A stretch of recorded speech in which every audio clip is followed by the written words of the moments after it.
स्वतंत्रता दिवस के शुभ अवसर पर विद्यालय के प्रांगण में उपस्थित प्रभारी प्रधानाध्यापक महोदय, विभिन्न संकाय के शिक्षकगण एवं प्रिय विद्यार्थियों, सबसे पहले 15 अगस्त यानी कि स्वतंत्रता दिवस की हार्दिक शुभकामनाएं।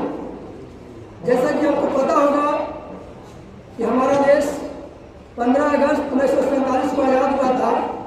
तब से लेकर इस बार 78वें वर्ष आज़ादी का जश्न हम लोग मना रहे हैं। जैसा कि आपको ज्ञात होगा कि भारत अंग्रेजों से लगभग 200 वर्षों तक गुलाम रहा था।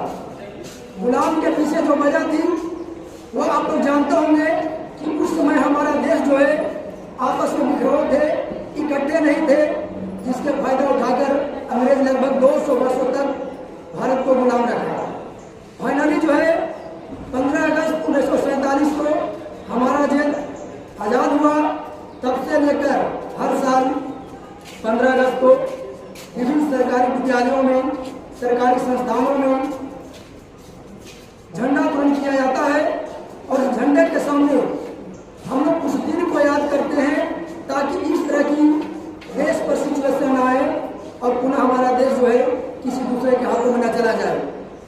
आप विद्यार्थीगण, आप लोगों को यह बात ज्ञात होगा कि 15 अगस्त से हम लोग के देश को आज़ादी मिल गई, लेकिन जब तक आप पढ़िएगा नहीं, जब तक अपने मौलिक अधिकारों के बारे में नहीं जानिएगा तो आपकी आज़ादी कोई और लेके जाएगी। इसलिए आप लोग पढ़ाई के माध्यम से अपने मौलिक अधिकार को जानें और इस देश के बारे में जो ही योजनाएं जो भी संगठन के द्वारा या देश के द्वारा जो सुविधा मुहैया कराई जाती है उसके बारे में जानें।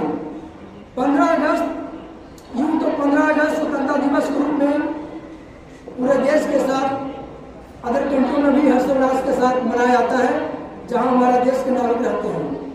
लेकिन 15 अगस्त 1947 को जब हमारा देश आज़ाद हुआ उस समय सबसे पहले हमारे देश के पास सबसे बड़ी चुनौती थी हमारा देश का संविधान कैसा हो।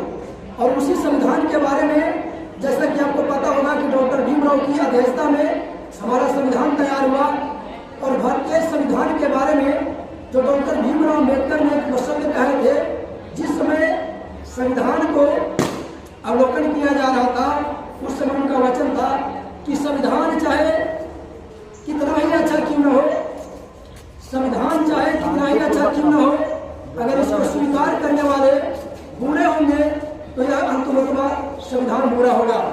लेकिन संविधान चाहे कितना भी बुरा क्यों न हो, अगर इसको मानने वाले, स्वीकार करने वाले अच्छे होंगे तो यह अंततः अच्छा ही होगा। साथियों, इसलिए आप लोग को जहाँ भी जाते हैं अच्छाइयों के बारे में सोचें और अच्छाइयों को स्वीकार करें, क्योंकि 15 अगस्त को दिन केवल झंडा फहरा लेना इस स्वतंत्रता दिवस मनाना नहीं है। उस बीती हुई कहानी को स्मरण करते हैं ताकि पुनः देश पर इस तरह का संकट न हो। 15 अगस्त 1947 को आज़ाद होने से पहले कई हमारे क्रांतिकारी जो है